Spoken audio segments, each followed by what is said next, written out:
Good morning. Hi. I just thought we'd go ahead and go live over here since everybody else was going ahead and just piling in over here. This one is just a loose format, so this is just a live chat. I know a lot of people have seen me on a whole bunch of different shows and interviews, and sometimes the time constraints really get to us, so people don't actually get to ask their questions. So I know I told everybody half an hour later, and that's just it. I'm trying to see if this might be a better time slot to do this, if I should just go ahead and do them real quick right after the other oracle card reading. Hi, Teresa. Hi, Judy. Good morning, Annie Bear. I don't really know who all is in here, so well, obviously Teresa and Judy will be in here. Judy, remind me right quick, what was yours? Were you a kitty or were you a kaka? What was your birth month? Good morning, Viviani. Hi. I'm so glad everybody's seeing this. Judy, I can try. The difficulty with timelines is just that they are so fluid, and that has to do with quantum mechanics. Mostly with everybody. Oh, okay, Judy, you're a kitty, which is a sign of the lamb. And yeah, that's exactly how I pronounce it too. It's actually, let me spell it for you. You can see.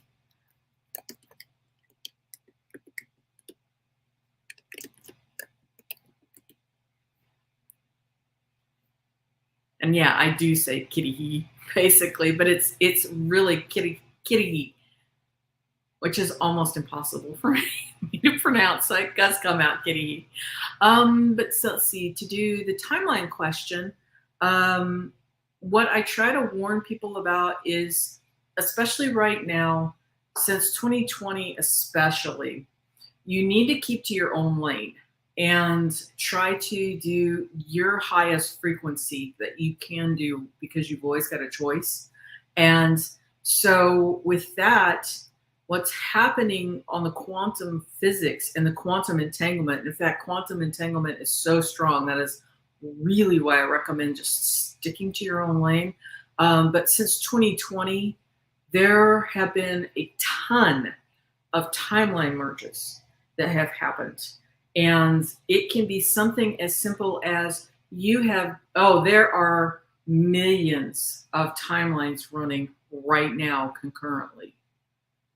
And so I'll give you a big fat, for example, driving down the coast. I may know every single turn on this highway just fine. But when I go back through, I may look for a tree that I always know is right there on the cliff. We come around the corner and the tree's gone. Or maybe it's a different species. So it's just a matter of trying to remain as much in your own lane. And good morning, Mary Spirit. We're talking about timelines right now. But yeah, try to be flexible. If someone is in your face going, I know for a fact that thing was XYZ, just let it go. It's going to be okay.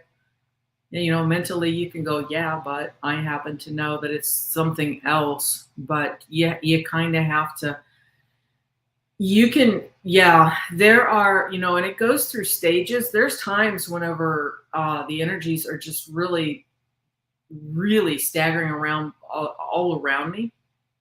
And so what I try to do with that, and what I'm going to recommend, hi, Annie Bear, is keep focused on the outcome, the positive outcome that you want.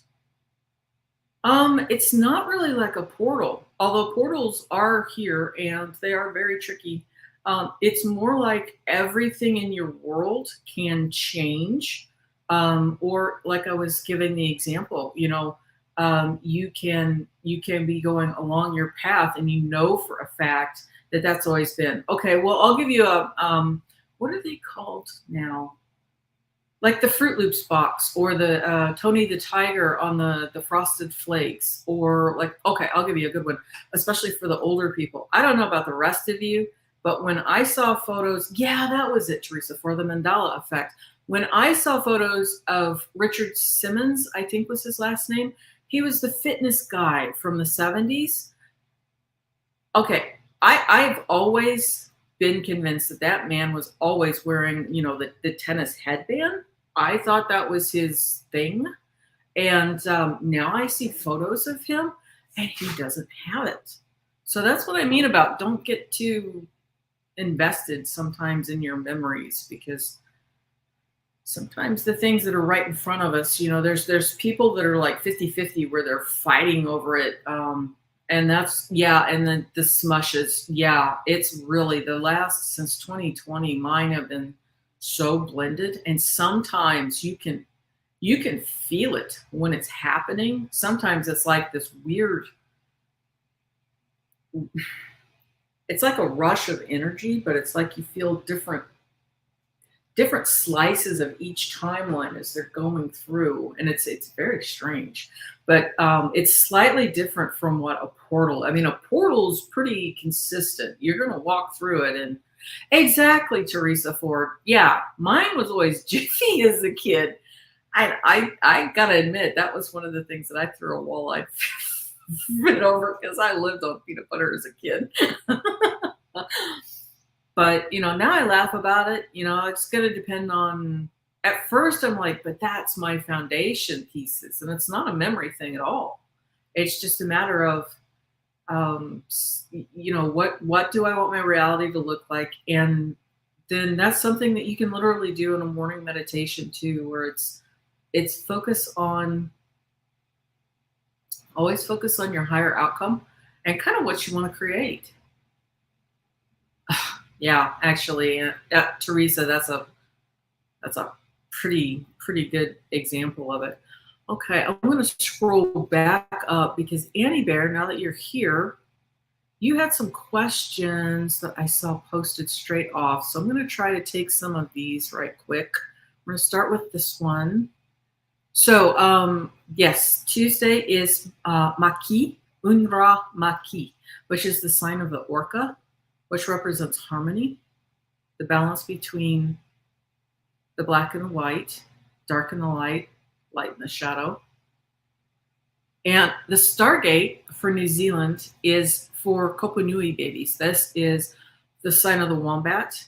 And so the Stargate for that is Tona, which is the Southern Cross. So there's that question. And let me see. You had... Oh, this was fascinating too. And you're so welcome. I think these are really helpful for people to be able to pop in and ask their questions too. So you asked if your body has a dragon, and that was your experience. Yeah. Yeah. Do you mean that your reactions, or do you mean like you're in alignment with the earth meridians, or were you meaning that the dragon itself? Because everybody does have a personal dragon, and sometimes we are embodying the dragon energy itself, just depending on what we want to step into at any particular moment in time.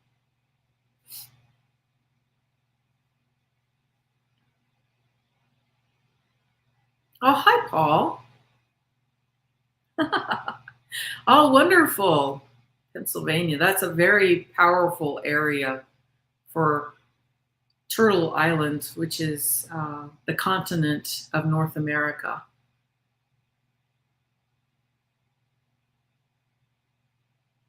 Wow. Well, I would say that. Annie Bear, it's going to be Tona, which is Tona. Tona is the Southern Cross. So, oh yeah, absolutely. Yeah, your dragon's going to be, I would say, very heavily connected to Earth meridians. I was going to say a little bit of sky, but they're showing me mostly the Earth. They're really, really heavy Earth. Actually, this year for the dragon is it's the year of the cosmic dragon. which makes sense. I mean, we've had so much stuff coming from space right now. Hmm. Hmm. Dragon energies. How sweet. How sweet.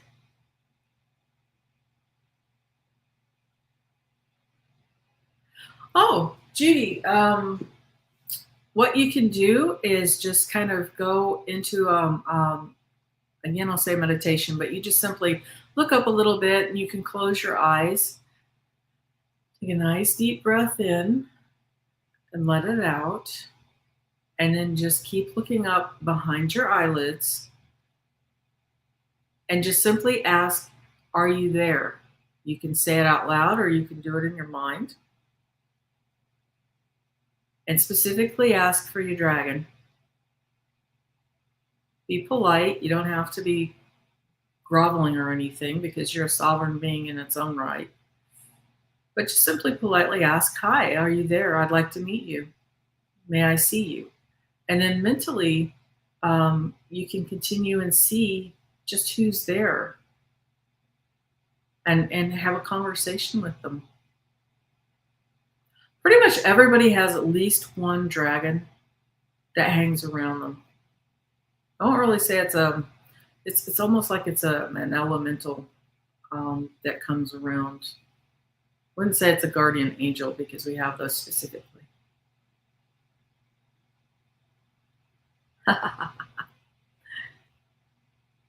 Gaia used to be one of the iterations of Lemuria, and now it is planet Matea.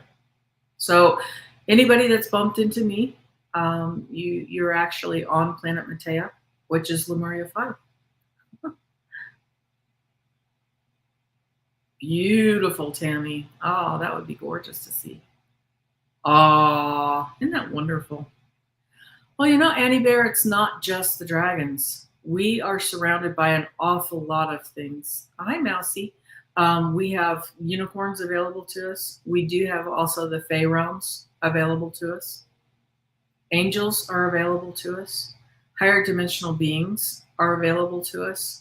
The important thing is that we continue to practice meditating, and it doesn't take long. I know a lot of people are pretty daunted by it, but literally meditation can just be closing your eyes.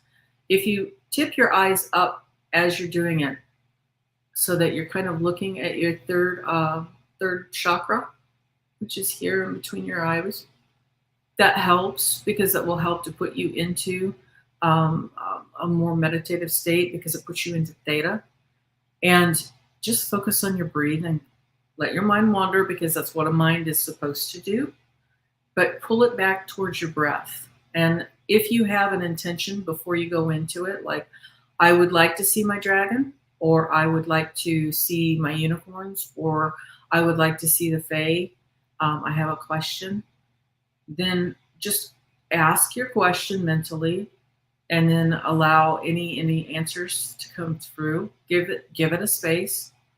Afterwards, just see if there's any impressions that come in. Sometimes they're not going to speak to you. Sometimes you may smell a scent. It may smell like heliotrope, or it may smell like roses. Sometimes you can hear tinkling bells, or you may hear almost like the sound of you remember the old Scrooge McDuck videos whenever they would do the sound of him counting his coins or whatever, and there would be a distinctive sound of the coins hitting. It would be like that. Oh, Annie Bear's aligned to the bird tribes, the avians. How beautiful. I'm not. I'm always constantly surrounded by my bird friends, but that's going to be the regular ones down here. They're not the actual avians. I had one experience with, I cannot remember. I should remember. She was an Egyptian goddess. I want to say Bastet, but it might not have been her correct title. But she was the lioness-headed goddess of Egypt. And it was way out in space. And I got to admit, she was terrifying because she was huge. And mostly she was presenting herself to me. She wasn't trying to intimidate me. It was just the sheer size of her. That was pretty scary. Cosmic, let me think. Cosmic Blue Avian. I think she's in Australia. I think she has that. Let's see if I can get my name thingy to go down. This is kind of getting annoying.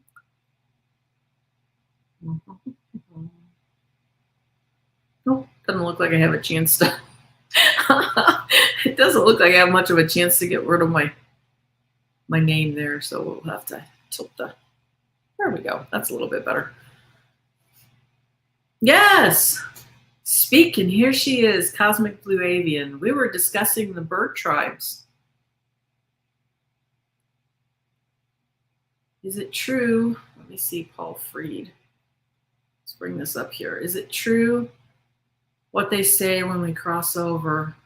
We are all in our 30s. Oh, yeah, actually, Paul, whenever we cross over, our energy system can be at any age that we really want it to be. So you could even appear as a 2-year-old if you wanted.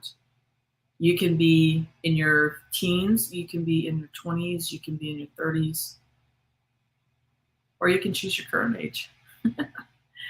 The trick on that is it's not going to be just the one appearance. It'll be all. So you get to make your choice, and you're not stuck. Sometimes people see ghosts, and it's like, wow, it's whatever you were wearing at the time that you passed, and yeah, that imprint can happen. But as you go over and things, you'll be the appearance that you want to present.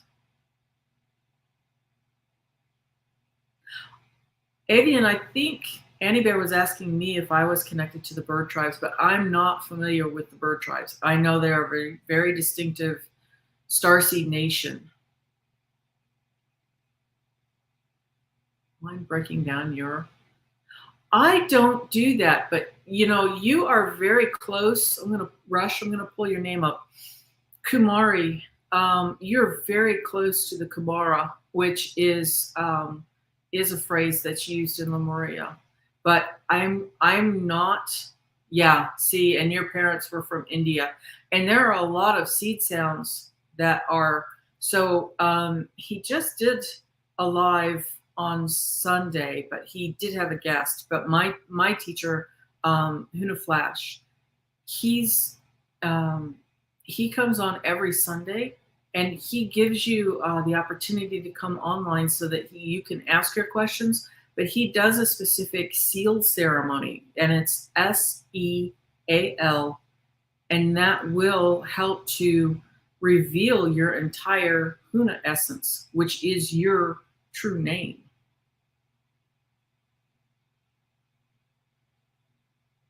Your bird tribes, Annie Bear, are you more interested in like the, or let me rephrase that, because your tribes, I believe, deal more with the, I'm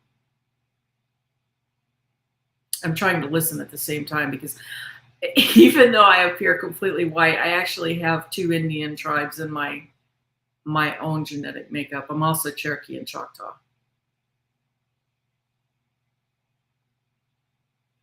Oh, that's interesting. Let me just look here right quick. I'm still trying to listen at the same time.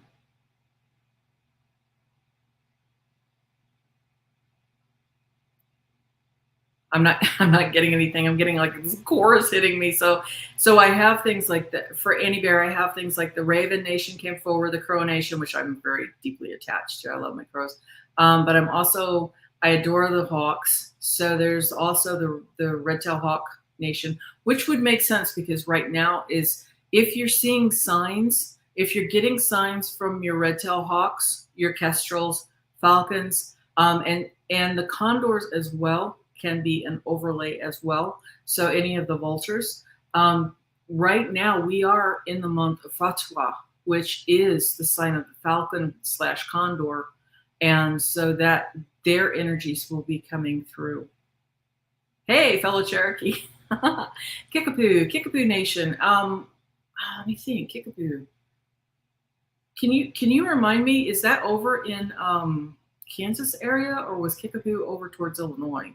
Trying to remember what side of the state. Avians. Mm-hmm. That's just it. And I'm up in the Pacific Northwest. So we have a lot of raven. And it's funny because whenever you first, yeah, because originally I came from the Midwest. And of course, it was always the question of how do you know if that's a crow or a raven?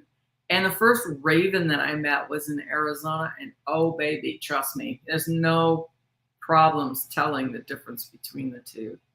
The beak is huge. The whole bird is huge if you've been counting a raven. Illinois. Okay, yeah. Yeah.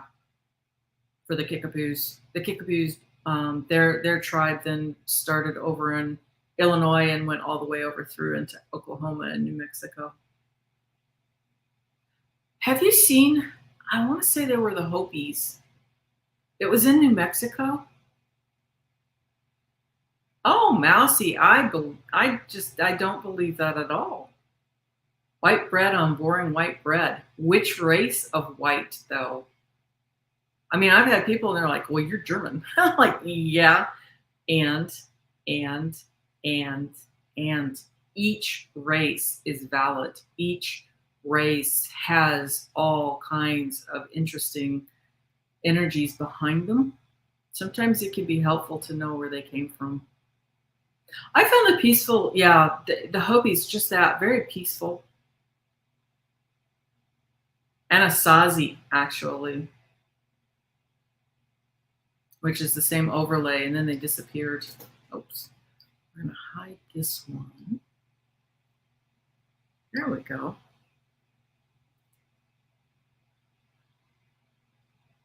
But yeah, I remember doing just a brief trip through southwest of US. I'm not a desert person. I really am not. So I've only had like a couple of trips through that region, but they had so many petroglyphs, and I just love the petrified forest there.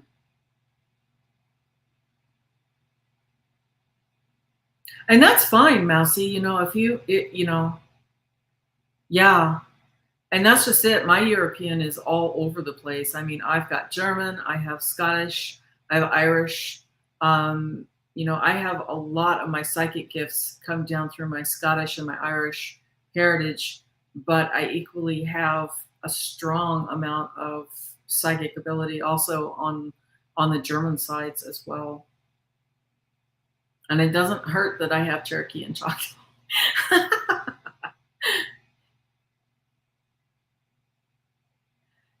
Well, it was my understanding that the Anasazi came in, held their space for a time, and then right back through the portal. They vanished. I mean, that was just it. They completely vanished. And in fact, my computer just reset itself whenever I mentioned their name. Mm-hmm. So the ant people. Were the ant people the ones that hid the tribe whenever they came through? Yeah. Mousy, I'm gonna warn you, your tribes are gonna be very psychically gifted, especially the Welsh. Oh, they were Atlanteans then. Hmm. The main trick and the reason why sometimes people get themselves twisted up over Atlantis versus Lemuria is Lemuria was more heart based, and then the uh, the Atlantis was logos. Annie Bear, how does the ants? How does that work with Grandmother Spider, the cosmic spinner? And yes, the Rockefellers. That's just it. The Rothschilds and the Rockefellers. Excuse me. They had a lot of influence from what I would call 2D entities. Mm-hmm. Religious. I know, right, Tammy? So it's like this. This is something that we have been with in the past. And I got to say for myself, just being able to come onto YouTube, this has been huge for me to come out from under that conditioning, because I couldn't begin to tell you just how much I've been raised to, you don't ever tell people any of this information. Don't let them know that you have these gifts. It's very, very dangerous. But you know, even if you were to come from that seed stock of like the Rothschilds or the Rockefellers, I understand their background and everything, but you can still overcome. It is, you have your choices.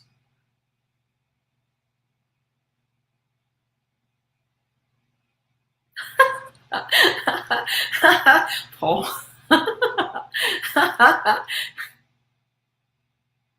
It's different. I've had Paul's asking a question about the afterlife and everything. I've felt into what it's like whenever I work with the animals and they're over there, and you know, all of us have had multiple past lives.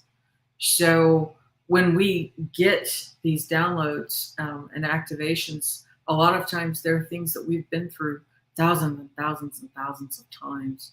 And so not only are they having fun with the yelling and the screaming and everything, um, but there's just this overarching energy flow that helps to recharge the soul, cleanse and clear everything that was happening whenever we were down here. And yeah, Teresa Ford, I'm pretty sure I was burnt as a witch in other lives as well.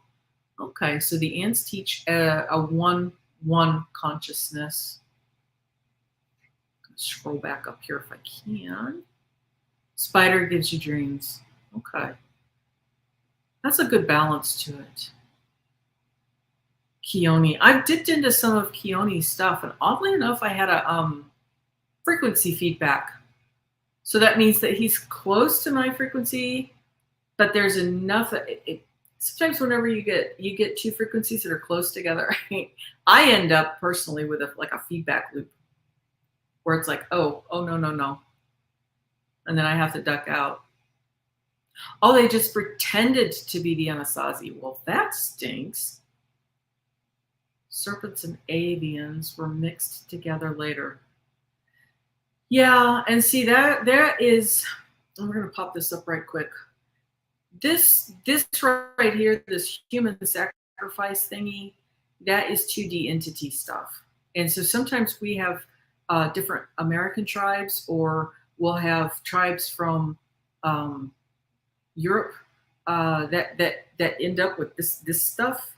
And it's not a specific, even though it can be in certain areas or in certain socio circles, where, I'm sorry, but human sacrifice, no. Humans do not sacrifice other humans. Humans instinctively do not do that. Reptiles will do that. See, under the avians, no sacrifice. Bingo. That's just it. That's not. Well, that's just it too. You know, people are like, well, how do you know the difference? Humans are good. Humans don't harm other humans. Humans don't harm other people. I'll give you an example. I saw a video, and this is going to be a little controversial, so I apologize. But sometimes, especially in today's economic stuff that happens, right now there's an enormous dialogue that is one color palette of person against another color palette of person. I saw a video where there was a girl who came out of the back of a Volkswagen Bug she was white. She was bound with duct tape as she fell out of the car. It was clear that she was escaping a kidnapping situation. She managed to get herself out and ran towards the porches of the neighborhood that she was in. Although she was white, she was instantly surrounded by a whole bunch of black people who were rushing forward. They were taking video of everything. They were helping her. Those were humans. That's what I mean. I get very upset whenever people start to do the whole one color scheme against another color scheme. Doesn't exist. Real human will go towards and help another human. We just do. It's instinct. We want to help. And yes, you're right, Mary Spirit.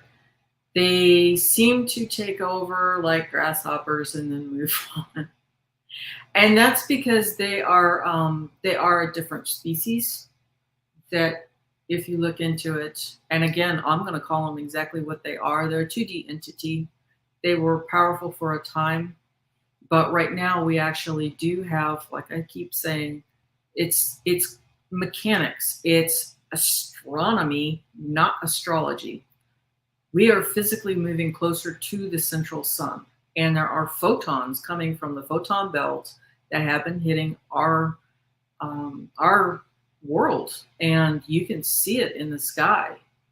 It's upgrading everything, and that's part of the reason that we've been so tired. It's also part of the reason that we've been remembering and the revealing things that come out. Um, it's going to keep revealing, and they won't be able to continue hiding. They have been really good mimics, which was why I keep saying don't buy the narrative of, it's just one color scheme against another color scheme, or, they try to divide people, us versus them. And it's anything that is confusion or division. That's not real. That's not truth. And in time, it's going to happen. Oh, Lord. The astral spirits have been appearing more, huh? More dried out and rotting, huh? Do you mean the astral spirits that have been here? Because the astral spirits that I keep seeing, if it's a 2D entity, they can be quite,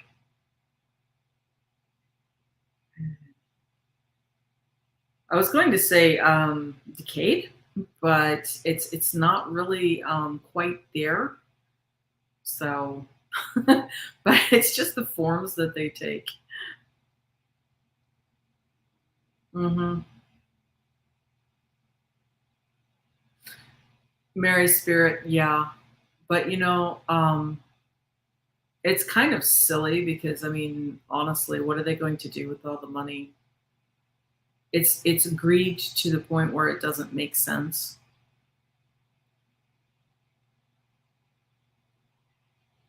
Yeah. Yeah, and that's just it. Cosmic Blue Avian. That's exactly it.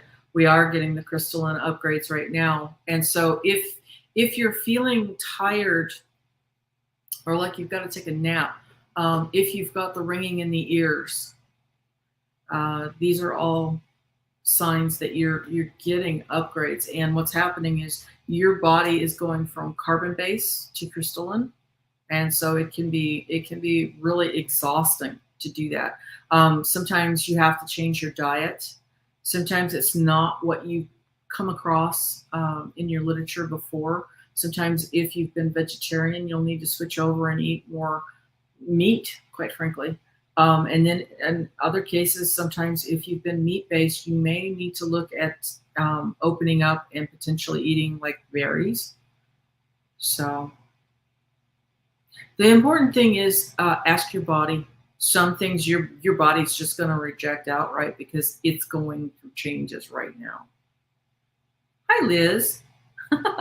Well, welcome. Oh, so John, you've had an experience as they look like the Holocaust victims.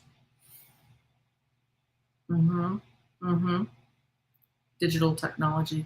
So, John, do you think that you were doing um, vision of from the future, or do you think that you were encountering some sort of a ghost situation? Teresa Ford, yes, absolutely. I think so. When I've been doing the energy sessions on the other shows, when I dip into that, that's exactly what I keep getting for that psoriasis situation. So whenever I've been doing the energies on that, I've been adding like a little bit of a diamond white. It looks like a vibrant powdered sugar colored light that dazzles all along the fingertips. Yeah, the ringing in the ears, I know it can be really intimidating. And by all means, if you feel like you need to go to the doctor and have that checked out. But a lot of times it's not anything there. And in fact, since 2020, some of the people have had where they've gone to the optometrist because they keep seeing things in the sky. And it's like, I'm just double checking to make sure that there's not something going on there. And It's not. Other people are reporting the same things. They're seeing things. Yeah. Judy, I'm the same way. So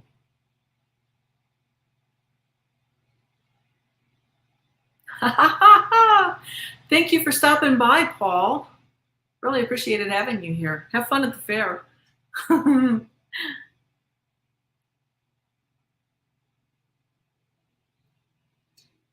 Yeah, that's possible. The shape shifting to be the illusion.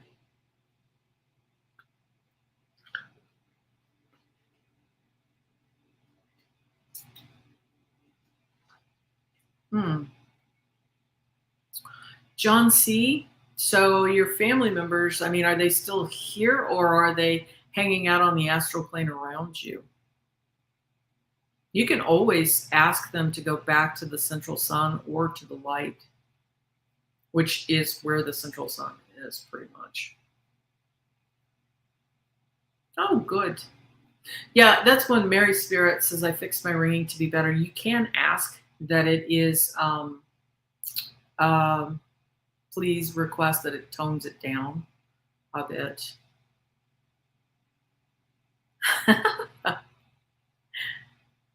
Oh, yeah.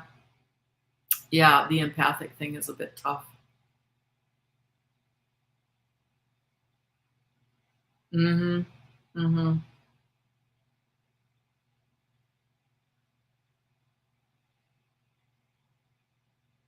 My tribe. Well, I'd say that you're all, it is kind of nice to be able to sit and learn from everybody too, because everybody brings different things to the table. It's a lot like the dolphins. If you see the dolphin pod swimming, they don't really have a distinctive, they don't have a distinctive leader. They'll have one that will lead for a time, and then another one will take over. Oh wow, that's fascinating. Judy says that her ear isn't ringing. It's more like a drum. That's fascinating. That means that you're hooking more into the earth grid that you're hearing there. That would be more tribal, more like what Annie Bear is experiencing. Wow. And I would say it's true because my nose keeps itching. That's one of my little signs, one of my little quirks. If things are true, sometimes my nose starts itching big time. Oh, have you had it? Sometimes with the earring can be a sharp sound. Yeah, and less. It certainly can. And you can always push just little points around your ears. You can not hard, but you can go ahead and just press on that and see if you can lessen up the ringing as well. You would think, but I think for our health insurance with the acupuncturists over in China, they actually pay the acupuncturists while they're healthy. If they're not healthy, they don't get paid. Mm, yours are high pitch and chirping. Mine will sometimes carry at least three different tones. And sometimes it's like, whoa, what's that coming in? It's pretty high up. Yeah. See, cosmic avian blue. I had life as an avian healer, shaman teacher, indigenous tribe at least 6 to 9,000 years ago on the Pacific coast in both the North and South America. Wow, that's pretty amazing.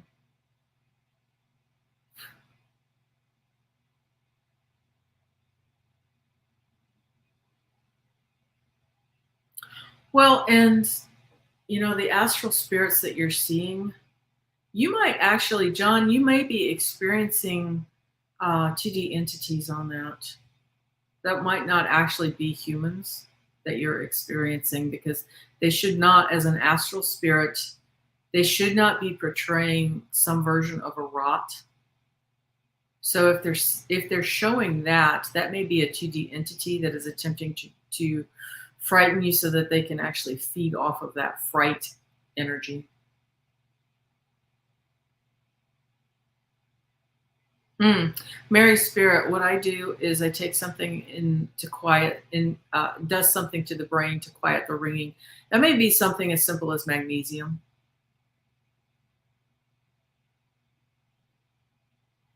Hmm. And techniques for the vagus nerve. Absolutely. You can do the humming. You can also do just take a deep breath in, and then whenever you go to do the exhale, ah, helps to connect to the vagus nerve. Oh, do I do readings? What kind of a reading did you need, Judy? I mean, last week we were discussing ghosts. I helped Tammy with her house, which reminds me, Tammy, how is your house doing? Is your has your kitty cat? Does he feel more comfortable in your home now? Now that we did that last week, you know, my main thing with the past lives, I have done past life explorations, but my main thing is I try to stay focused on the life that I have here because it can be really confusing otherwise. Sometimes you'll have too many overlays. It's the same sort of a technique that I use with the ghosts. If I have ghosts in my house, it's like, okay, I get it that you used to live here. And if we could come to an accord, maybe we can coexist as long as you don't feed off of me. Um, but at the end of the day, in that space, in this particular time, that's your house, your space. Oh, yes, Judy. Yeah, that's another symptom of, yeah, it is energy shifting for sure, sure. Woo! I don't blame you, Tammy. Not the form that you wanted to see, but like Annie Bear and I were discussing earlier, I think wasn't it Grandma Spider who was she's got a specific, I wish I could remember it. She has a specific name in the Native American tribes, I want to say of the Southwest. But she's a grandma spider. She's an astral spider, and she helps with the web spinning. Oh, wonderful, wonderful. Okay. And he's not okay, great. You are so welcome. I'm really, really pleased to hear that. Galactics will be Pleiadian. They can also be Arcturian. Sirius, which is usually connected to uh, the um, the portal that's coming up day after tomorrow, actually. For I have to remember because I'm on Lemurian time, so my Lion's Gate is actually in January now. So it's Sirius is two. It's a binary star. It's also called Canis Major, and it in Lemurian is Rehu, which is the dolphin energy, and Kahu, which is the whale energy. Ah, so Tammy, that might not have actually been the grandmother. I was just trying to wonder if it might be the grandmother coming in to give you some help with your dreams. But that sounds more like a 2D entity thing from what we were clearing and cleaning. Let's put it this way. If it didn't come through this last week, then it was of a lower frequency. Judy, which one? That is what I have in my galactic past. Which one? Whales are always here. In fact, the whale energy was one of the energies that bumped me to go and to start studying the Lemurian. The dolphins have been a little more persistent recently, but the whales were my original ones that did that. Mm-hmm. Your little spiders in your shower. Uh, Annie Bear, they're saying that they're finding a good hunting ground. There might be little gnats or something that they're saying that they're setting up their web so that they can catch things in there. There might be like fruit flies or gnats or something. They were showing me some sort of a tiny bug. Not that there are bugs in that situation. They think it's a good space to try to hunt in that position. Oh, that's so cool. One of my hubby's feral cats has the name Sirius. I have always, whoops, wrong one.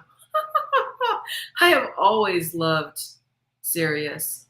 That's been one of the stars that I've navigated by since I was a child. And I had the strangest, it was probably one of my first beginning experiences when it came to some of the stars that have been changing.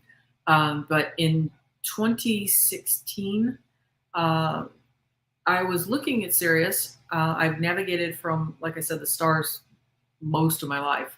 So I mean, when Orion rises and they're Sirius, I can navigate from them. And literally, Sirius started to do these weird patterns where it was just going absolutely. And at one point, I thought it was going to migrate entirely out of the constellation of Canis Major, and it was so disorienting to me. Um, but it literally was doing that in order for me to pay attention. And so I started to do a lot more exploration and start more looking around as to what that could be. Your past galactic. Um, I find it a lot more empowering too if we can just do our own explorations, because it's like this, wondering about your past galactics. You can always open up and feel into places that feel, what's speaking to me. Like, for example, I started off with Sirius, and it I just stood there and asked it, what messages do you have for me? Nothing came to my mind, but I do know that it was upgrading my outer aura. And then with Arcturus, that's another one that has been stalking me as well. So you guys are zipping through here all of a sudden.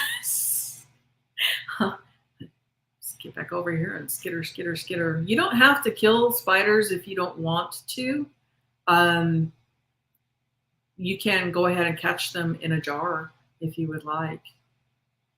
So let me see. Oh, a couple of years ago. Okay. Yeah, Tammy, that was probably the spider entity was probably from what we cleared. So don't go looking to have that thing come back. And in fact, if anything darker entity repeats itself in your house, go back last week, reuse everything that we did. It doesn't have to be in that specific space. If it feels like it has moved into like your kitchen space or your dining area, take your device and go into the same spaces, and you can use the same portion of that and clean and clear your home. That goes the same for anybody. Last week we did a clearing for the spaces for Tammy Jackson for her home, because there was entities in there from previous tenants. And so it was beginning to royally disturb her home, and it was really upsetting her kitty cat. And so what we did was a cleaning and a clearing of her space to get rid of those entities that were in that space. And, it's something that you can go back and utilize if that pops back up again. Just kind of scroll through here, and I don't blame you. No, we are not showering together. Yeah, I'm an animal lover, and sometimes I will attempt to catch the spiders and put them outside, but I'm not above splatting one. I used to be a lot more careful about fetching them outside whenever I was younger, but not no more. A little older, a little lazier. Bleh.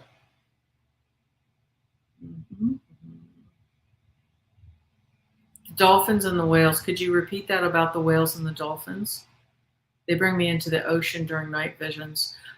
Liz in awe with that. Literally what happened with mine was I was doing my morning meditations, and I have, they literally just appeared in my morning meditations, and they were huge. And so I didn't have to ask them. They were presenting to me, and they were shoving me towards, I was on YouTube at the time. And at the time, anything that was listed as Lemurian, I usually would click on it, and what I do is I feel into my body, and I will see if that's something that my body or my aura or my energy system needs. And I'm not above sitting there listening to like dolphin sounds for like 8 hours straight if I feel like it's feeding something or I'm getting a balance in my energy field. And I've had other things where, not to offend other creators or anything, but I'll get literally like a feedback loop, like a feedback squeal or something. And I suspect that it's because their energy is too close to my own energy. And sometimes, because they are sound waves, sometimes if they are close but not a match, you will get a feedback squeal and your energy system is like, oh, ain't no, no, no. And that's just it. You'll feel that. But I suspect, Liz, with yours, for the first thing that I get from the whales, because they have a huge capacity for love. And so I think what's happening with you is that they are inviting you into their space, especially in your dream time, to come hang out with them and to be surrounded by that love, because they think that that is what's going to heal you. And they are most likely right. The energetic space, the magnetics and the frequencies that a heart space gives off is much larger than what we have generated from our brains. And so that's what they're doing with you, is bringing them in.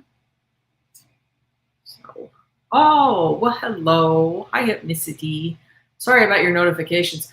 Somebody said with the notifications that, and I don't know if this is true or not, because I'm clueless usually whenever it comes to anything to do with YouTube.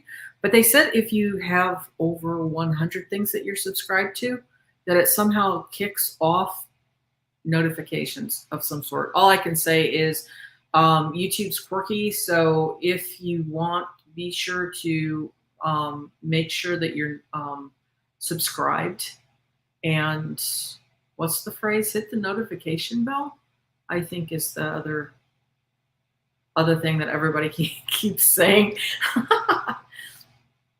Yeah. Here's some of the galactics that Cosmic Blue Avian has kindly put together for us there. Those are the main players right there. Mm-hmm.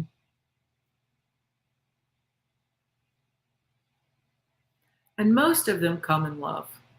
There are still, like I said, a few that are left over that are not nice individuals, but we're going to get that anywhere we go. Some people are not that nice.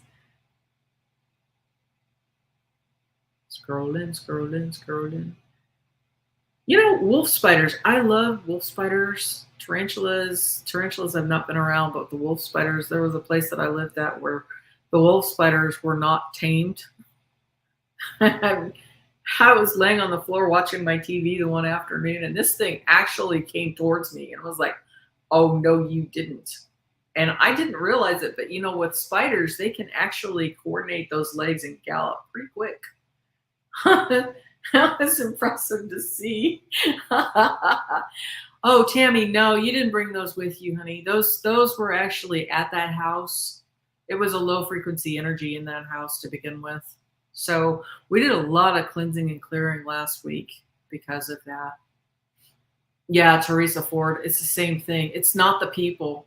Yeah, it's not the people at all. I'm sure that there's plenty of kind souls. It's just there's something that's in there, and it's just, and I can't even say that it's no entirely. It may be no at that time, and I'll come back later, and then we will be in alignment. Eyeball to eyeball. Yeah. So don't stress, Liz. When the whales come by eyeball to eyeball, or whenever they appear in your dream time or in your meditation spaces, don't be attempting to get some specific thing from them. I think they are surrounding you with love. Oh, bye, Judy. Thanks for stopping by for me. Yep. Vacuum them up.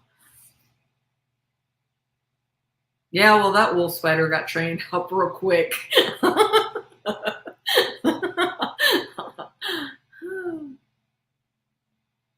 Yeah, that's just it. There's a whole bunch of different ancestors, cosmic ancestors.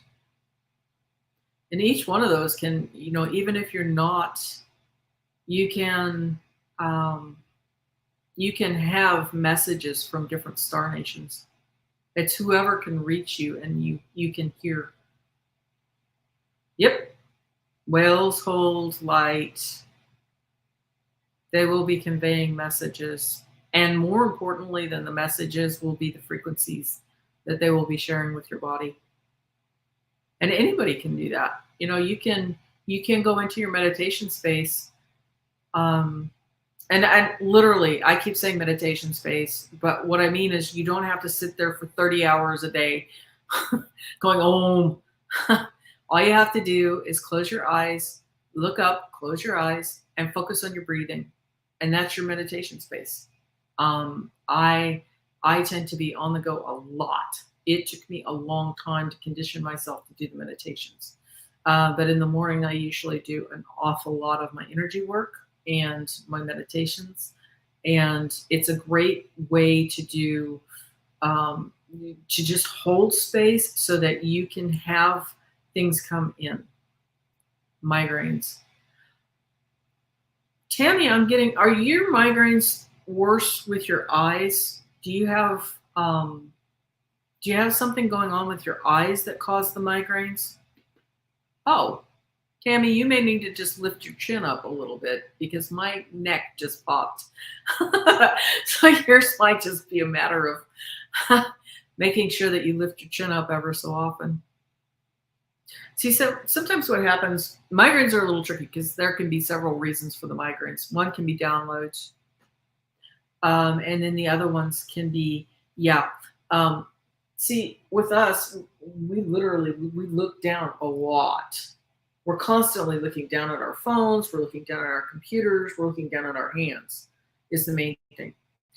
But what needs to happen is you need to lift your chin so that it's parallel with the floor. So what happens is your neck needs to be a C shape. And most of the time, because of the way that we're looking down at our phones, our necks are straight up and down. So just lift your chin up just a little bit. And that will help to free up those muscles on the back of the neck. And a lot of times you'll end up getting not only the release from the blood flow can go back up to the head the way that it's supposed to be, but you can also get the neck will start popping.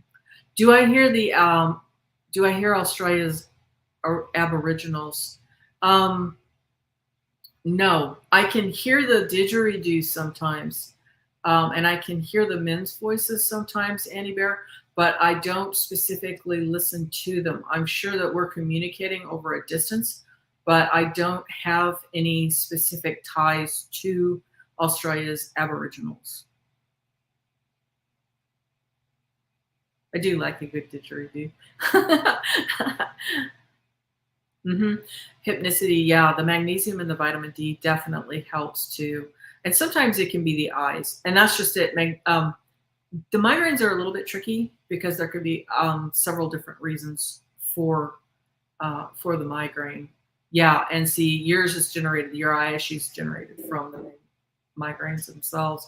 So I would say, Tammy, in your case, you can, and this is only for entertainment purposes only. This is not meant to, what is the phrase, to diagnose, heal, mend, fix, whatever, blah, blah, blah.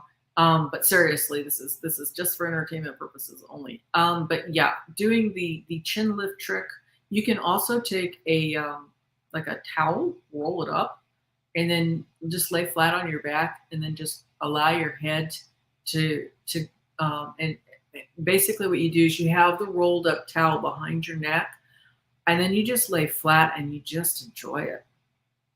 You can certainly loosen up all the muscling in the back of the neck. Wow, hypnicity, that's great. I'm going to pop this up here in case anybody else needs to see this.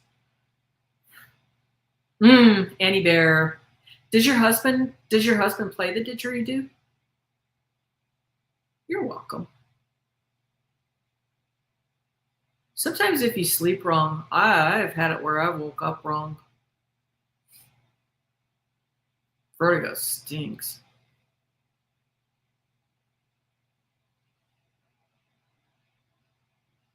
Mm-hmm. Potassium as well. Yeah. Yep. Yeah. Actually, one of my great grandmothers was born in Hawaii, and yes, Hawaii uh, is part of Mu. Mu is what we would classically call the Ring of Fire. So Mu actually extends all the way from New Zealand, Australia. It will go through Easter Island, Hawaii. Um, I think what is the northern one? Jakarta, Bali, India, and pretty much all the points that are in between, all the other little island nations in between. But yeah, yeah, on my grandmother's, yeah.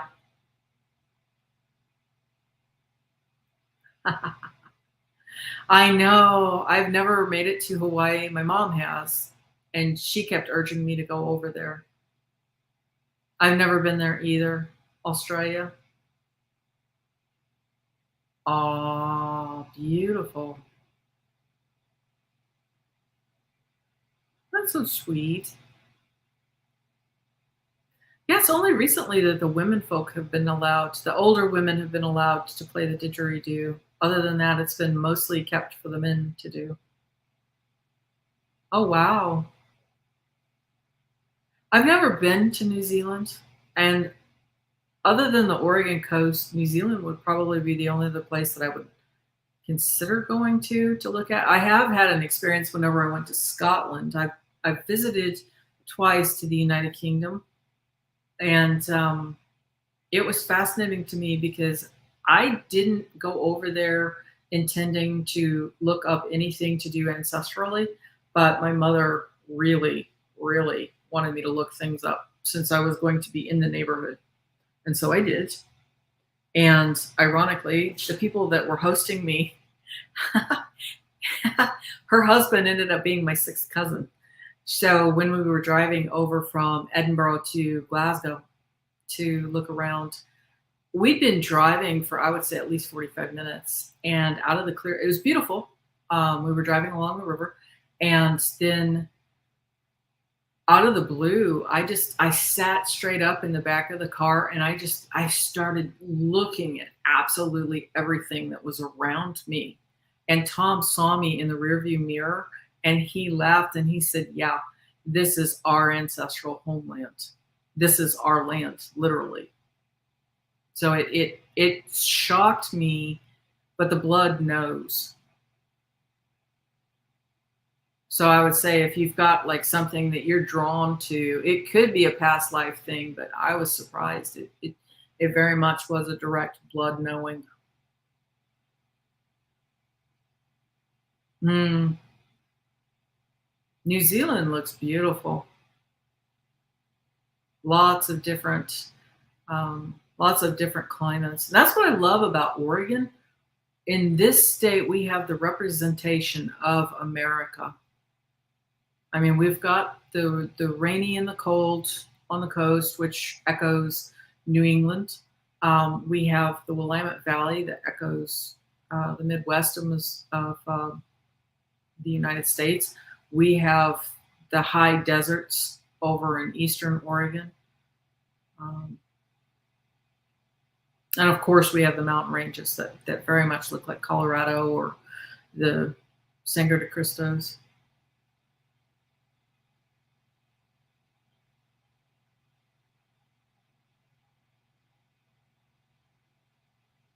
Mm-hmm. Scottish. Yeah, ironically, Tammy, most of my family is lowland.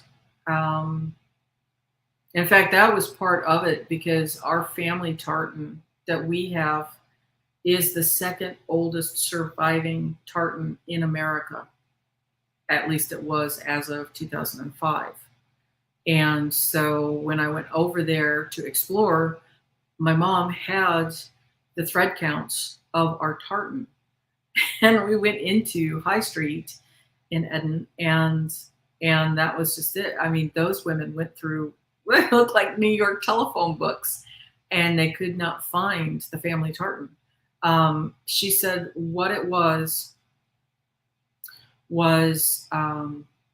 literally that. She said, this is the closest that we can come to it, which was a derivation, I think, of the Angus clan. I can't remember for sure. But she said what happened was yours was a family plaid. It was cut in half. Half of it would have been retained in Scotland. The other half would have gone with the family in the New World. And I have the thread counts for it so that if need be in the future, if I wanted, I could have them loom it and thread it for me and basically recreate my family tartan, which is beautiful. I love the rain. See, New Zealand is great, but very rainy and quiet lifestyle. That would be perfect for me. I love that. Oh, how beautiful. Half Swiss and half Mormon. Idaho. What part of Oregon? I've lived on the Oregon coast a lot. I've lived in Florence all the way up, currently in Seaside, but I've lived in Lincoln City, and we've driven every stitch of the coast. Yeah, and that's just it. I'm not a fan of the desert myself. It's not something that works with my my body, not this lifetime. And I think that's just it. I love, because Scotland was the same way. So was Wales, truthfully. Although I don't think I have any Welsh in me, but Ireland is the same way. It's rainy, it's cold, it's misty. I love the sea mist. I mean, as soon as I met the Pacific Ocean, I'm like, yep, this is it. Which doesn't surprise me because, I mean, like I said, the one great-grandfather, he went down with the ship off the coast of Japan in a hurricane. So it doesn't, it's also probably why I'm terrified of things that live in the ocean. I'm terrified of deep water. Oh, beautiful. Yeah, the Washington coast. I've had relatives up there. Mousy. The Washington coast is gorgeous. Just gorgeous.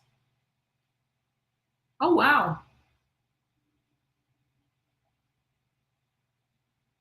Mostly Scottish and Irish. I see, and I love the fog. If it's cloudy and everything, that's me. I love that. 50 degrees usually, fog, rain, hypothermia weather. That's where I want to be. Santa Cruz. Wow. That had to have been a little bit of a culture shock going from Santa Cruz all the way up to Washington State. Did you like it better in Washington, or did you like it better hypnicity in Santa Cruz? Because that's quite a culture shock going from Santa Cruz. Yeah. How are the earthquakes? Earthquakes are very common in New Zealand. Knock on wood, where I live, we don't tend to have the earthquakes. Um, but I would think in New Zealand that's a new land. It feels very new, kind of like Hawaii. They're constantly adding real estate. Mm-hmm. Mm-hmm. 5 to 7 of them sometimes. Yeah, we have tremors that go constantly over here. We'll have anything from the threes to the fours. Sometimes we'll have something a little bit stronger like the fives. I'm happy when we're having those constantly. Um, oh wow, that's quite the turnaround. See, Washington is definitely much better for you. Oh yeah, rural Olympia. One of my boys is up in rural Olympia. No, actually, Teresa Ford, if a tsunami were to hit me right now, I do have the ability to grab the husband, grab the pony, and bolt up the hillside behind me, and I would survive it. But or the way that our farm currently is, we sit on a wetland area. So I'm in between a creek and a river. And so if a true tsunami, not just a fake tsunami, but if a real tsunami were to hit here, then the wall of water would come right up the river. Moved here in 1984. Good on you, Hypnicity. Yeah, I was going to go up into Olympia and I'd looked in the 90s. I was going to go up into Washington State, but it just didn't pan out. And for a time, I really, really, really wanted to move back to, that's kind of scary in its own right. How's that for a Freudian slip? Move back to Scotland, which I've never lived in. Oh, wow. You're up in Washington too. That's wonderful. Seattle. Used to be in New York. Wow. See, that would be very similar, I would think. Upstate New York. Or is it cosmic blue? I always remember seeing the trees in New York. Well, quite a few of you are up in Washington State. Have you had any of the experiences with the Sasquatch? I have. Oh, beautiful. Beautiful. Long Island. Trying to remember what Indian tribe had that first. Was that? I almost said the Delaware, but I don't think it was the Delaware tribe that was in Long Island. I can hear my elementary teacher screaming at me now. Debbie, did you learn nothing for your Thanksgiving?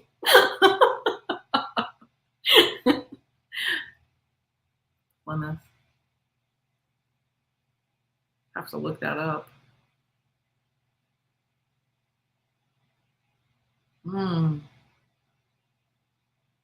Oh my word! When hubby and I went to South Florida, I have to tell you this. We went to a convention in South Florida, and it was flying in there. I mean, the place was like a pancake. They give things a bad rap for Kansas being flat, but no, Florida. But when we were at the convention, they had taken us out to one of the places to see us strawberry growing setup. And we got off the bus, and they have so many seashells there that they actually crushed them up and used them for gravel. Here's hubby and me, and we're in our 30s, and we've literally got our hands full, and they're like, "What are you doing?" Seashells. They made us put them down. I think we managed to sneak just a few of them. But yeah, it was a little there because they're like, "What on earth are you doing?" It's like, but they have seashells. So okay, so we have Montauk Point. That doesn't surprise me for the Sasquatch in Montauk Point. Okay, so anybody else want to hear some Sasquatch? You wish. Okay. Mothman. You know, I have heard some amazing things about Mothman, that the Mothman was really trying to help save people.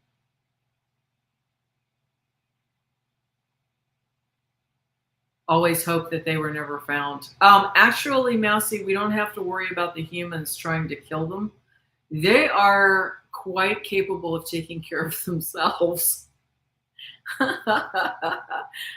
Too people-y. Yeah, I hear you on that. Yeah, they do have a strong odor, and that was how I knew that I had encountered the second one. We had one that came through here. That would have been many, many, many years ago. The first one, hubby and I actually saw, and it was a clear sighting. Can't miss it. That was up in Washington State, though. That was Mount St. Helens, and that was in the 90s. And that was, like I said, that was a clear, distinctive sighting. No no mistaking what that one was at all. And then the second one, like I said, when I believe that one was a she, but I had led my horse down. We where we live, there is a dead end road that ends with a conservancy, and there is a whole headland in between us and the ocean. And when I led my horse down the road the one way, there was this overwhelming stench. I could hear the Sasquatch up on the hillside above me. And of course, my horse was trying to tell me, this thing is up there. And I said, I know she's there. He's like, are you sure? We really shouldn't be here. And I'm like, yeah, I'm sure. So we turned around and I made sure that he was in between me and the hillside, which was where the Sasquatch was busy watching us. And I knew we were being watched. My horse knew we were being watched. And basically, I gave him the okay that should the Sasquatch decide to come down from the hillside, that he could run back to the barn and leave, basically leave me, because he could easily outleg a Sasquatch. But yeah, we didn't walk down to the end of the road. But no, the first sighting my husband and I saw, it was all the perfect storm, so to speak. And that was in the 90s. And we had driven up after work. At the time, I owned a dog grooming place. And so it was November. It was rainy. And we drove up just to get away from, just to get out of the house, so to speak.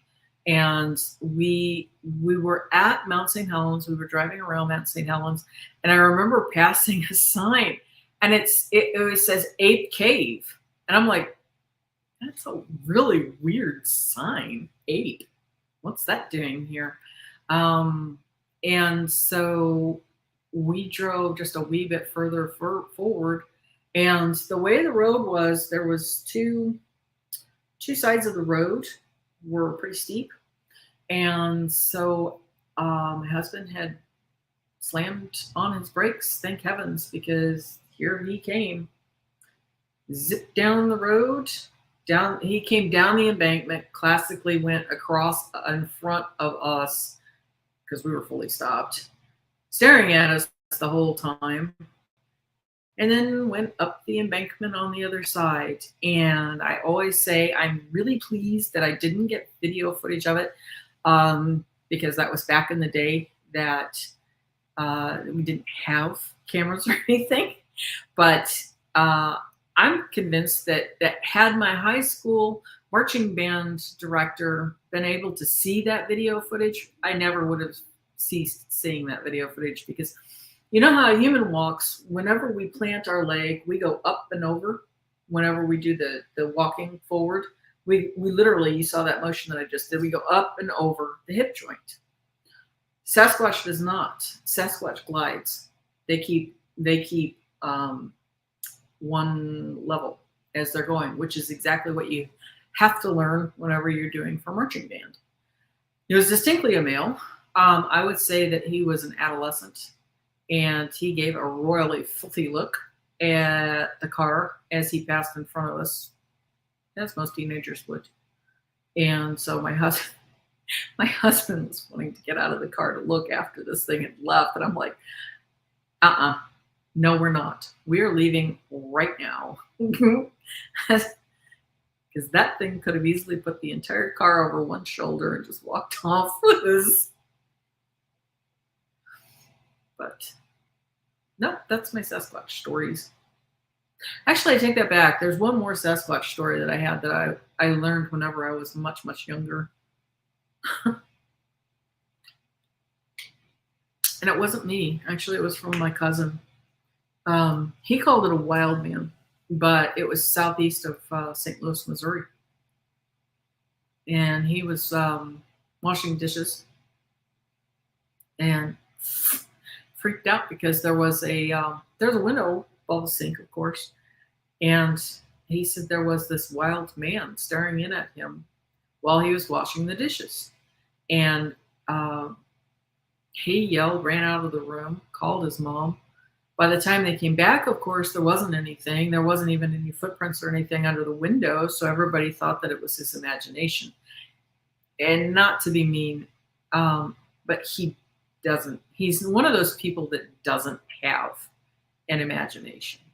So while the Pacific Northwest obviously has Sasquatch, um, it it can be found. It can be found anywhere, at least in the U.S. I'm sure in other places it's things like the Yeti and whatnot. Well, I'm not so sure that I would have been sitting there having a powwow with that first one that I saw. He was a proper thug. I count myself lucky that he just was going on his merry way.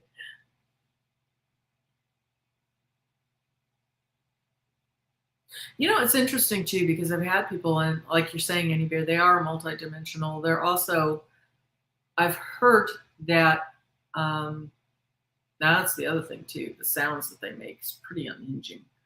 Because I had an uncle that heard them in Texas, and he said you never encountered something so scary in your life, and this from a man who was used to, well, he was born in the woods, so he's heard things like cougar and bobcat, bear, wolves, you name it. He's been around it, and he said nothing is quite as unhinging as that. But from what I understand, they make a sound. It's I forget what it is called. It's an kind of like infrared. It's a low frequency vibrational sound. Jaguars can make it, and what it does is it paralyzes. When they do that sound, the the um, the tone will paralyze the prey so that they can catch whatever they're going for. So in the case of the lions, or well, lions might be able to do the same tone. But in the case of the leopards, that's just it. They use that tone and it will freeze the gazelle so that they can capture them. And I think it's the same thing with the Sasquatch because the Sasquatch, they eat deer.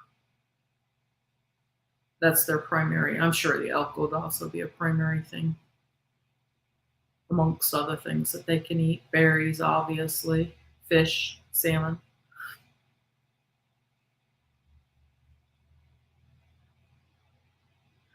Honestly, a warning sound, it can be that. I think that they give that off also to make sure that they have time to be around, um, so that they can look you over and see what's going on. Like in the case of that one that was on the hillside with me and my horse, because he was wearing a blanket, a very bright colored blue blanket at the time, I think it was confusing. We were both confusing enough to the Sasquatch that she just really kind of wanted to look us over. I think that created enough of a uncertainty that she just wanted to watch, but not really. I made it abundantly clear mentally that we were leaving the situation. We weren't going to run because you do not run. But it definitely was. We were telling her that no, this was not something that we want to be anywhere near. Thank you very much. You're doing your thing. We're gonna go do our thing. Two ships passing in the night. But the smell, oh my word. The first one we couldn't smell, obviously, because the windows and everything were up on the car. But that second one, oh my word. Warned about them on the res. Yeah, that was the other reason that the hubby and I got into a bit of an argument because I had enough warnings about women being snatched. And I was young at the time. I was like, ain't no way. I will leave you. And meant it.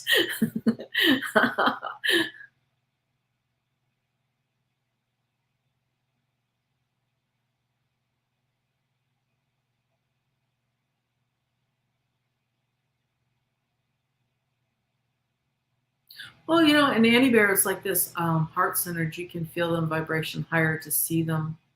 A lot of it is just a matter of, do you have a purpose to see them? They have full lives as well. And so if it's a case of, can you show me something? Um, then that can pop in as well. Oh yeah, yeah. And see, I naturally do the telepathy thing simply because I'm so used to talking to the animals themselves, and that's how the animals communicate. They use the telepathy. They're streaming things like the. It's not just. Sometimes we'll use voices and things, but a lot of times you're sending like a miniature movie to them to convey what you're thinking. Yeah, they're not the only ones that love salmon. And sometimes I think that gets them into competition with the people, and vice versa. Everything loves a salmon. Salmon's so good. Oh wow, that must have been an experience, Mousy.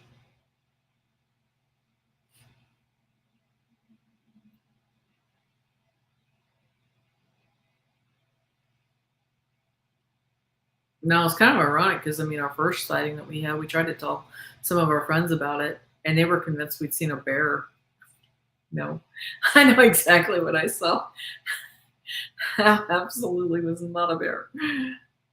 No, no, no. For many reasons. One thing, bears don't glide like that. Their eyes don't glow like that. I know distinctly what I saw because it was right at the end of the hood of the car. And then on top of that, whenever they reached the embankments, a bear naturally would have dropped to all fours to go up any of the embankments, and this one always stayed bipedal.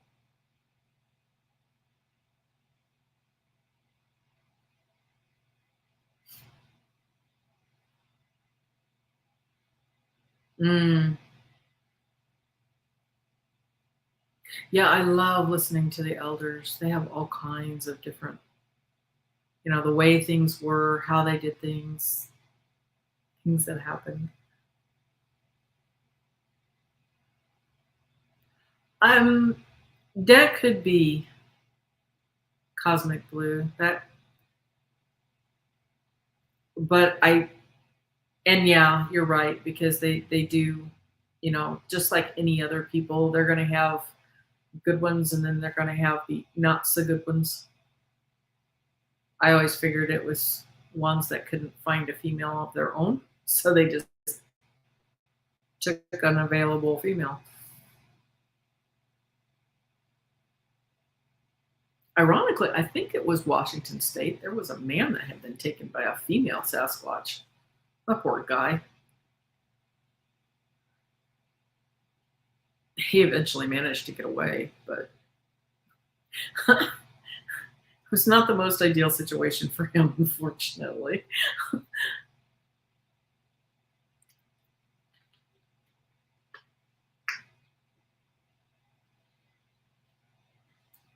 Yeah, and some of the stuff, like the talking about the reptiles and the shapeshifters, hiking and things like that.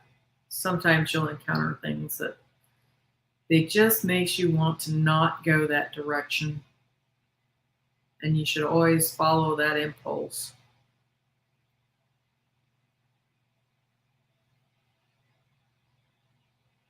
Ooh, ooh, icky.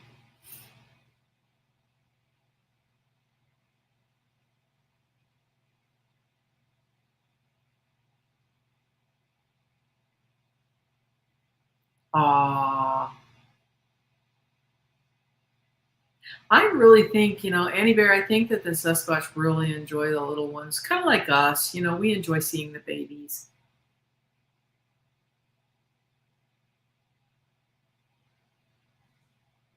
Hmm.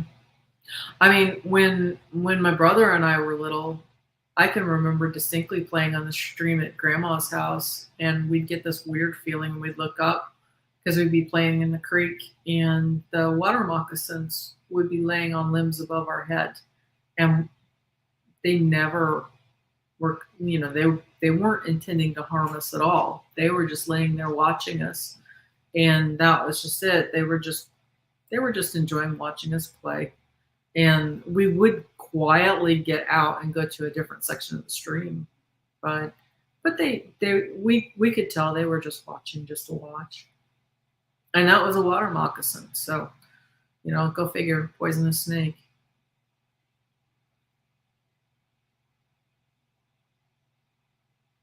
Not all snakes are nice. Some snakes are really nice though. Everybody wandered off.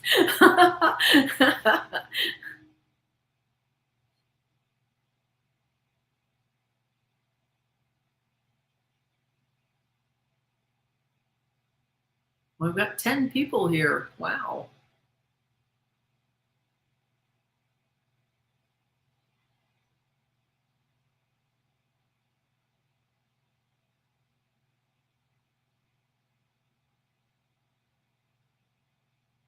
Wow. That's kind of surprising, Tammy, because usually around, there's a lot of snakes usually that hang out around the waters. So most of your memories are as a Hydra then, Cosmic Blue?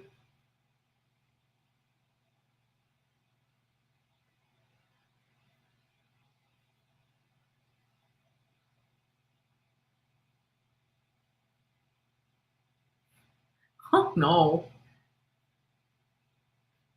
Hello, Leah. How are you doing today?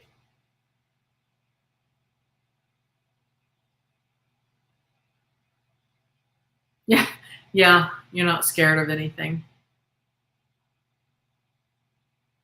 I think it's because you're clueless whenever you're a kid. Although there were some things that just really were terrifying. No, that's a great way to be, Leah.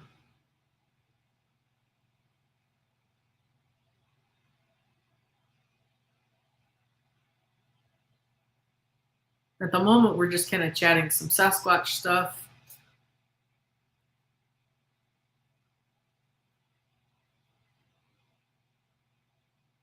Hydra. I don't think I've ever experienced the Hydra. I feel into it, and all I can see is blue, blue, white.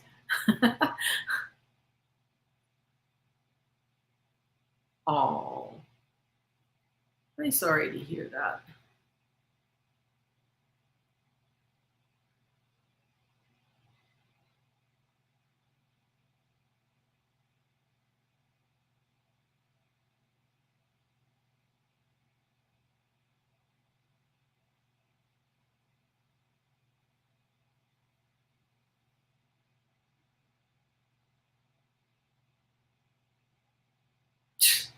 Gotta love a brother.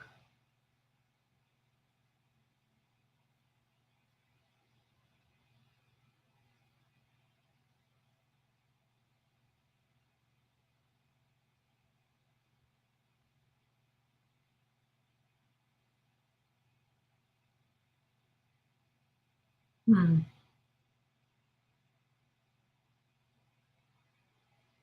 So have you been working your way up from that then, Cosmic Avian? Is that a memory that you have?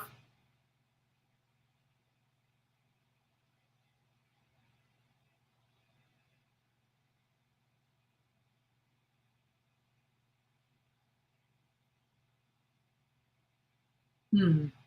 Hmm. Oh, so he was really mean to you. That's evil. And I don't mean as in good and evil. I mean just flat out mean. That's just a sibling thing. Little turkey. Trying to integrate your whole self here.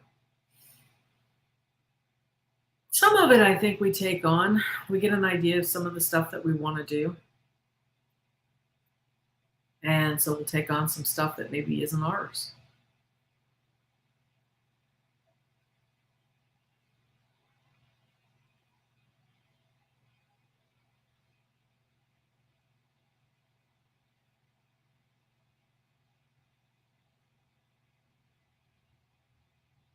Hmm. Wonderful. Yeah. Yeah.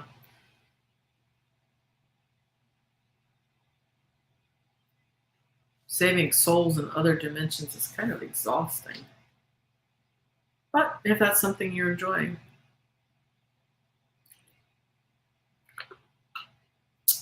yeah, that's what I mean. It's not like evil. It's just simply it's sibling fun. Yeah, and it's fun for him, but not so fun for the younger ones. Oh Lord.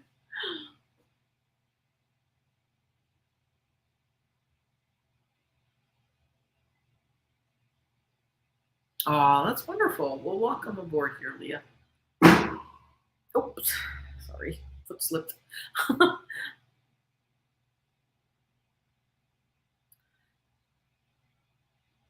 So we have kitties, cosmic blue. Do you know what your Do you remember what your Lemurian sign was? What your Lemurian birth sign is?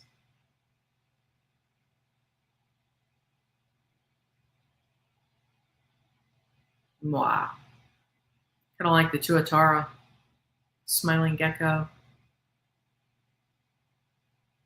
Oh, well, Mary Spirit, you've just simply chosen different family. When is your birthday? It doesn't need to be the year, just cosmic blue. When is your birthday?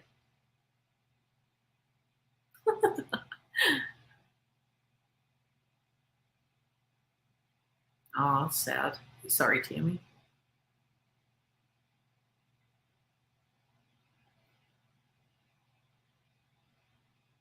Let me put it this way. If you just give me your birthday. Okay.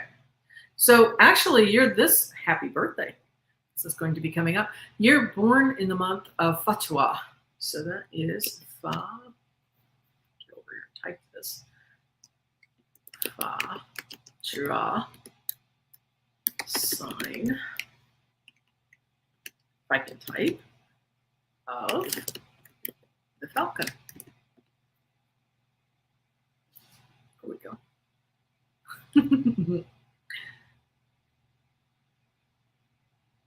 Yeah, before this one, I did a oracle card reading for the Lemurian Birthsigns. Leo, what's yours? Do you know what your birth date is? I mean, for the birth signs.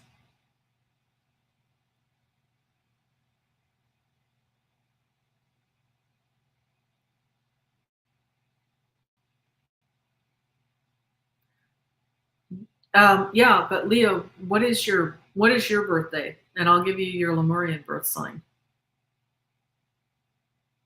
Oh, okay, you're a Honu. Sweet. Yeah, the essence for this month is purification. Oh, okay. Pi Day. Oh, wonderful.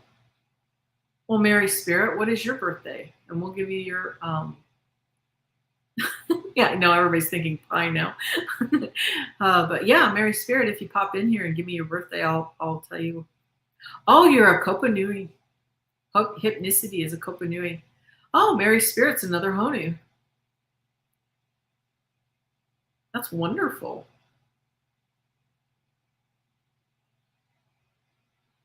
Yeah, you're navigating. That's what the essence of Honu is navigation.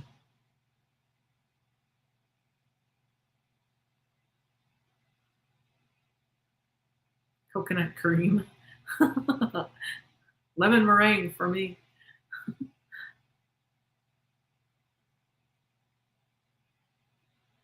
For pie. Hypnicity, you are a Kopanui. I'll spell it out for you because I'm the same thing. It's a wombat, is what it is. Sign of the wombat. And so it is essence of child, is what it is for the wombat. Mary Spirit, you're a Honu. So let me type that for you. And that is the sign of the sea turtle, which is navigation. Oops, sorry. Honu is actually spelled with one N. Let me do that again. My computer, it's about to do it again. My computer keeps doing two N's instead of one. There we go.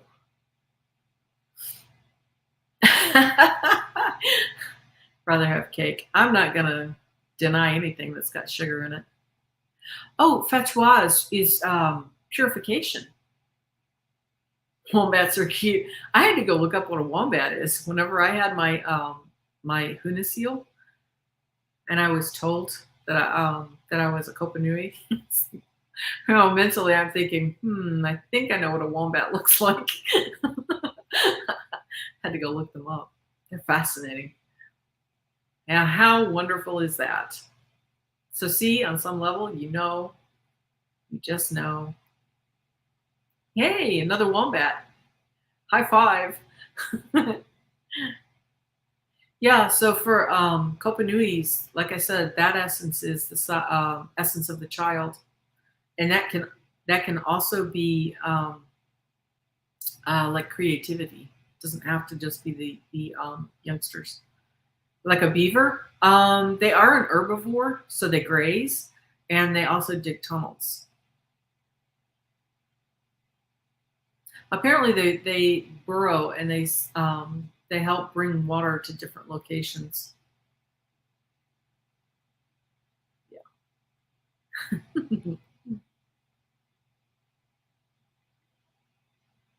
But yep, yeah, cosmic blue. Which how perfect actually. I mean, your Lemurian sign is the falcon, um, and it's got hints of being a condor as well. So I mean, how perfect that you're aligned with the avians already.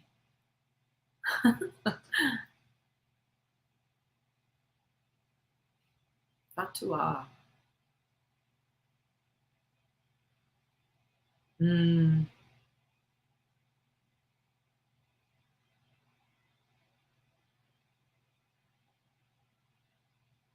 I love falcons. I had kestrels.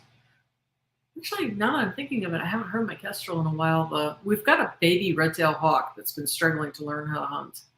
So you think he's been chasing everybody away, but usually we have a grouping of kestrels, and I've saved several kestrels. Um, the last one, oh, it was so sweet, so sweet. Well, yeah, but everybody's got to eat, huh? Well, I'm pretty sure I spelled Kopanui correctly.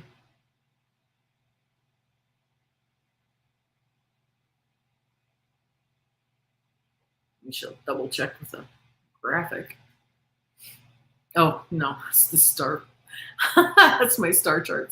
But yeah, I'm pretty sure that's Kopanui is spelled correctly.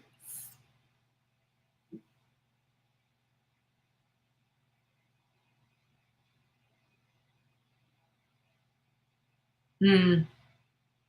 Yep. Kitty. And kitty is actually spelled with an R, but I can't pronounce it correctly. So it always sounds like a kitty instead. But that's how kitty is spelled. Aw. Fish eggs are awesome. Now, one time I was taking care of something like, well, it was 48 regular tanks. That was freshwater and brackish.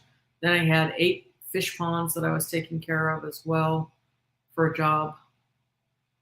And fish tanks are addictive because if you're doing water change on one, well, after a while, doing them for 40 of them isn't any longer in theory than taking care of one. Although that was one of my favorite memories too, because whenever we went back to the Midwest, obviously didn't have any fish tanks set up. Thank heavens. We had stopped into a saltwater. They were a specialty shop, so they were just saltwater, and it was in Kansas. And so me being me, whenever I was walking through all of the magnetics that I have, the fish, well, and plus the fish could hear me. So as I was walking, the fish would swim the length of their tanks, and then they would bump into the end of the tank, and then that's where that fish would stop, and the next set of fish would pick it up and swim the length of their tank and bump into the side of it. I had one that was playing peekaboo around his. They had Oh goodness, it was a big angelfish, and so he was doing laps around a piece of coral that was in his tank, and he was playing peekaboo. And but the one that fell in love with me was the gigantic pufferfish. And I love pufferfish, absolutely love pufferfish. And of course, the people that were in the shop were watching what was happening with their fish, and they were kind of begging me to take the fish home because they're like, what do you need to do to set it up? You can pay for it and we will keep it here. And I'm like, I'm a recovering fish addict.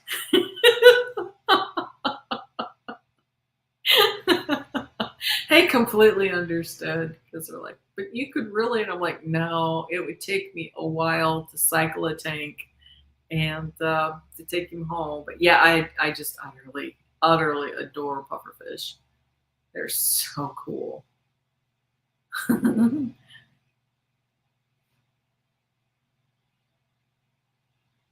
Snails. Well, you could take your snails and put them away, but I'm going to warn you that they would just keep hatching. Snails are very, very persistent in a fish tank. Oh, you want to strip and clean it and start all over? Have at. There might even, Leah, ask around and see if anybody is interested. Not to be mean, but there are some fish that just escargot. They love snails. So they might even take your snails for you. Or if it's an apple snail, you might even be able to have one of the fish shops see if one of the fish, only if it's an apple snail. If it's one of the other species, usually they're not that interested. Apple snails are cool. I've had those before. I love my apple snails.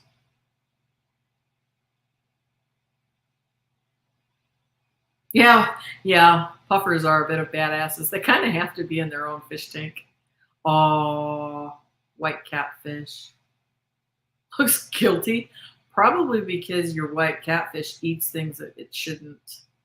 If it fits in the mouth, they will eat it. And sometimes their mouths get them in trouble.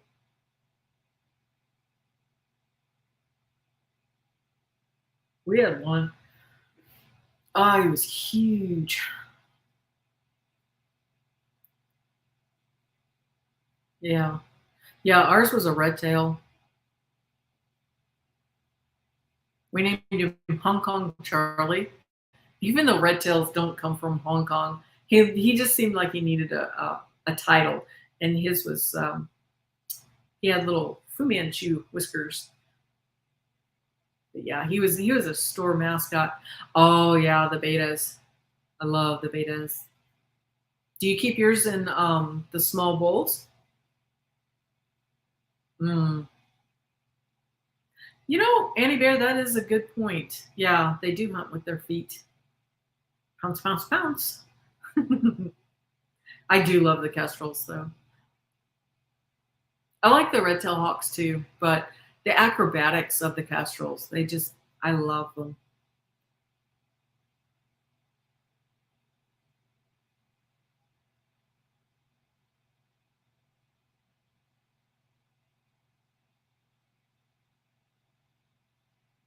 It's been a long time since I've had a beta.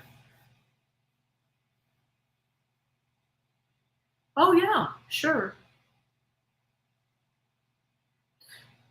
The only thing I'm going to say, because sometimes I've encountered this with people and they think that they're doing a beta fish a favor.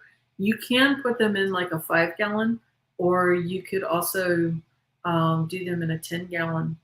But you don't really want to do them in something that's deep because their bodies aren't actually adapted for that. Oh, thank you so much, Blue Avian. It's been a lot of fun. Well, thank you so much for stopping by and chatting. Have a pretty sleep.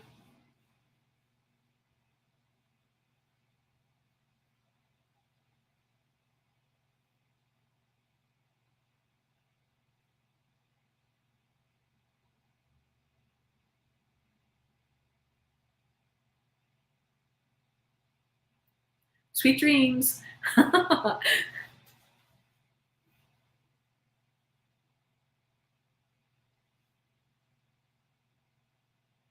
Oh yeah, live brine. Woo!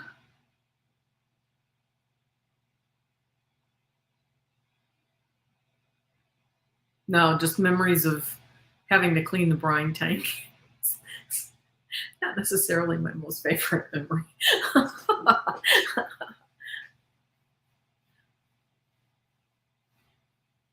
Wow, 12:21. So we've been on here for a while. It's been a minute. Yeah, the brine tank's pretty nasty. We had to start the. Usually the tube can be started differently, but with the brine tank, because it was already so low, it had to be siphoned with the mouth. And sometimes you ended up with a mouthful of stuff that was really disgusting. Oh, that's pretty. Oh, so you've got the little itty bitty catfish then. How pretty.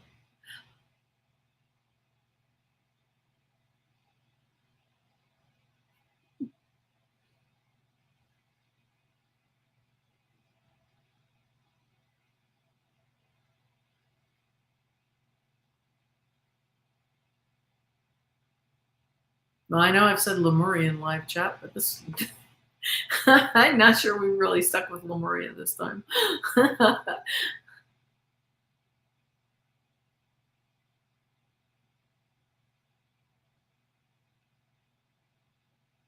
I don't recommend it. It wasn't very tasty.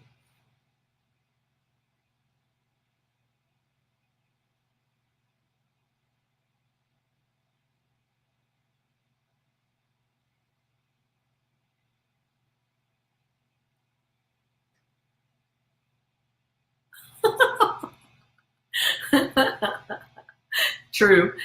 Fish are tremendously more. I'll actually go put that up there. Mostly because I think it's funny.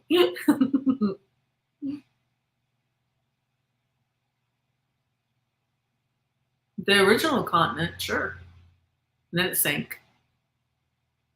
And then the people that had the memory of it, they like I said, the different iterations of Lemuria have been spread pretty much all around the world. So just depending on where you're at, depends on which iteration Lemuria was in. We're currently in Lemuria 5. So we're Planet Matea, which is Lemuria 5.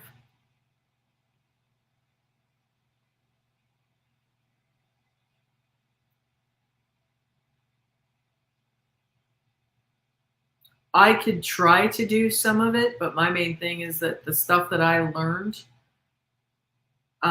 it is it's the actual seed sounds.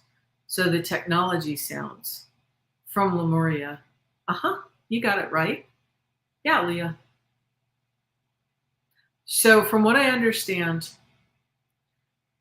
Tara, I believe, was the second. And it um it was based in Ireland. Gaia was the fourth iteration of it. Um, it was also based in India, and Lemuria was like the Ring of Fire, so that was another space that it was in. So some of the sutras are leftover seed sounds from Lemuria. So like they say chakra for the Indians, and we say kaha. So it's very, very similar. Yeah, yeah. Other places that it's been has been ancient Egypt was one of the places, and then it was also like the fight with Lemuria and um, Atlantis. I mean, quite frankly, that's what created the Gulf of Mexico. Because the what was that called? The thing that fell from the sky, the asteroid that fell in comets. I think it's called a comet. Once it's reached the atmosphere, that was technology that was used in that fight. No, actually, I unless the Scandinavia came in through Scotland. I'm Scottish, Irish, German. Pull up a seat. This could take a while. French, German, Cherokee, Choctaw, Hawaiian, um, literally, because my great grandmother was born in Hawaii, but not of Hawaii, from what I understood. So if I'm Scandinavian, it would have come in through the lineage through Scotland, Upper Scotland. Oh, a lot of it would depend on which type of aliens, and he's probably drawing them because he has an expression. He's got something that he's remembering them.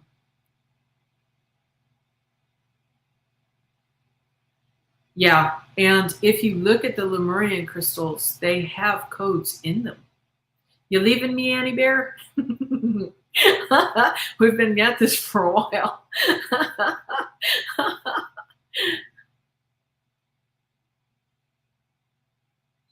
But yeah, the crystals themselves, if you look, there are Lemurian crystals. Most of them come out of Colombia right now. And if you look at them close up, they have codes inside of them. Thanks for stopping by, Annie Bear. Really, really appreciate it. Actually, thank you so much for everybody for showing up today. This is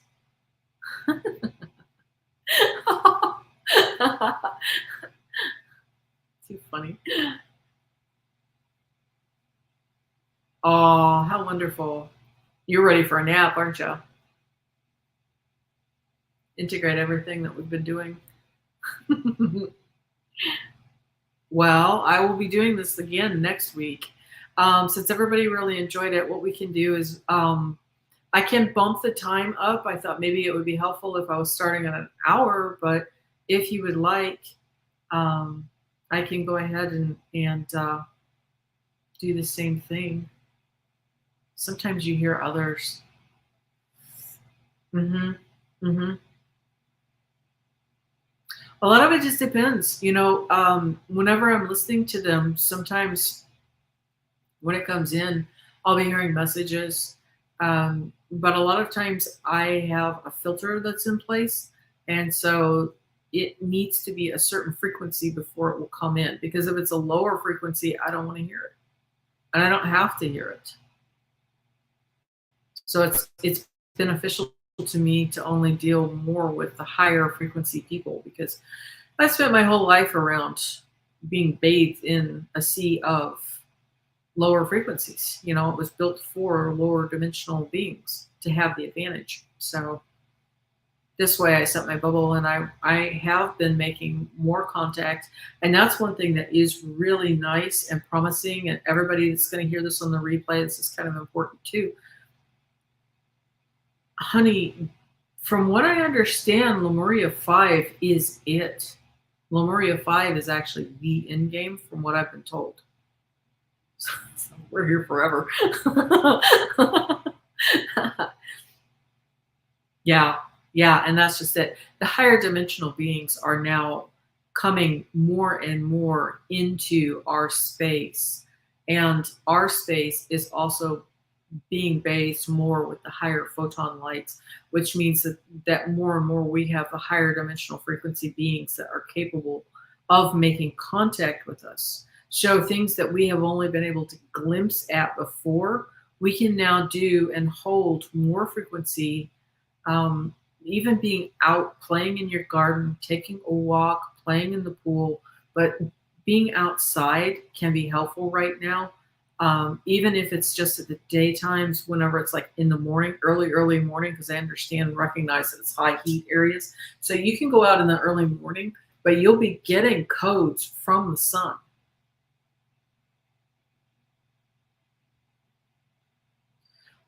I would say light. That's my first impulse that comes through is light. And it probably is that photon light.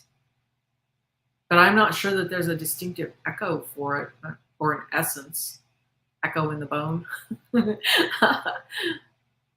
They may be. That might be what some of the body aches are about too, and some of the exhaustion.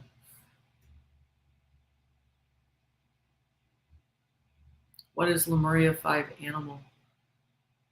I don't know that it's going to follow the same pattern. That would be something that Hunaflash, that you would need to ask Hunaflash if, um, because he sits with the elders of the different tribes, and he would he would know if there was a distinctive animal that was attached to that cycle, because I don't. Yeah, Tammy, I'm the same way. Direct sunlight makes me sick. So what I do is I stay in the shade, but I can still see the sky.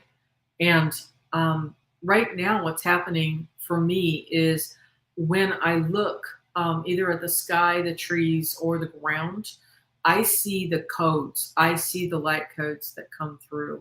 And so I just stand there with my eyes open and just allow that to happen. I don't actively see how that's integrating, but what I do is I simply keep my eyes open and I watch until the coding slows down or changes. Sometimes it's like I see people standing in front of me.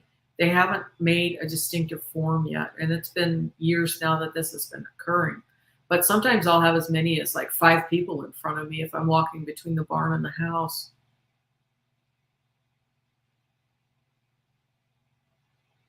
Beautiful. Beautiful. I think I've seen those stones. They look beautiful.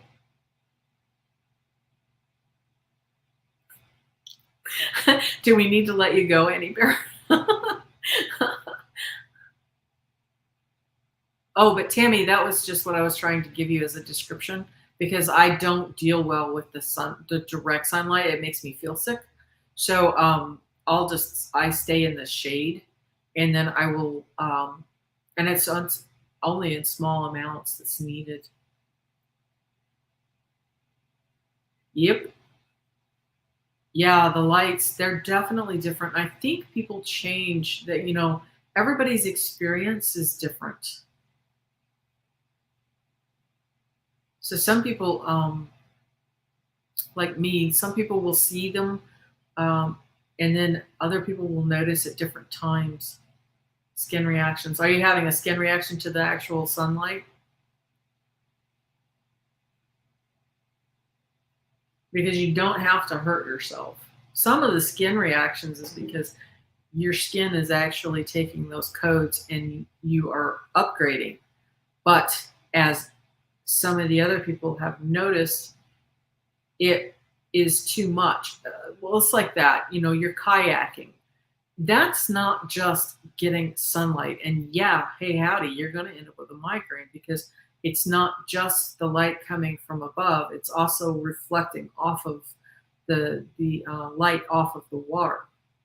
I mean, I've had headaches before whenever I was a kid and gone swimming, and quite frankly, you stay in the water and you end up with it bouncing, and so it ends up just really intensifying in your eyes. Yeah. So Mousy, it's the same thing. Like I was saying, you stay in the shade. Like for me, for an example, for me, I'll stay on the front porch, but I can still look off my front porch up at the sky, and I'm still in the shade because I'm on the front porch, and I can see the key codes. I can see the light codes, the photons that are coming in.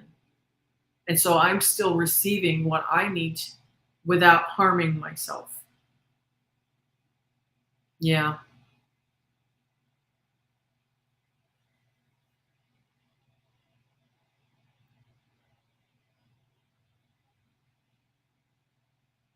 Well, Tammy, this is the month of purification, so be gentle with yourself. Oh, goodness. Lots of storms. Mm-hmm. Mm-hmm. Wow. I admire that, Annie Bear. Well, I damaged a knee earlier this year, so walking is not not on the agenda at the moment. Mm-hmm. Sit in the shade. Oh, Trying to see your direction to go.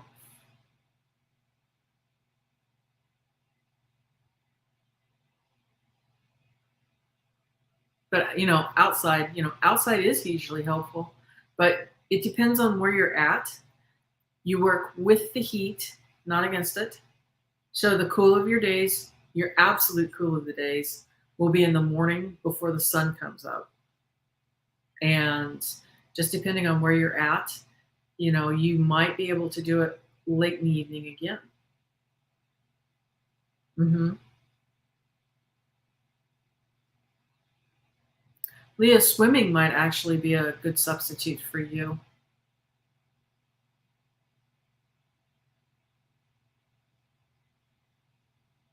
Only if you feel like it. Yeah, that's been me. I've been on crutches for part of my year. Woo. Well, don't cook your fishies. Thanks for stopping by, Leah.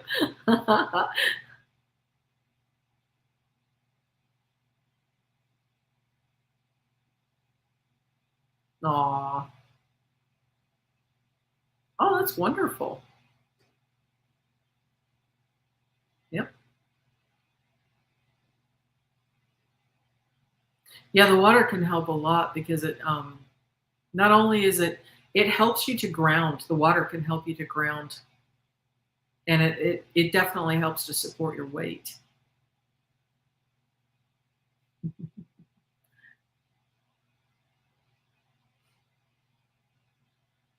Yeah, actually, the photos that Annie Bear's been taking, there's a lot of light codes in those in the light shafts in your on your photos.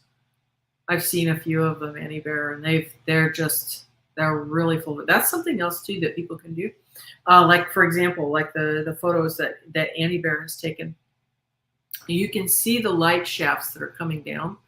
We have centers that we will emit light from in the center of our palms, but you can literally take your hands up to that photo and just hold it like that so that the codes themselves are coming into the palms of your hands. You can absorb light that way. That's wonderful.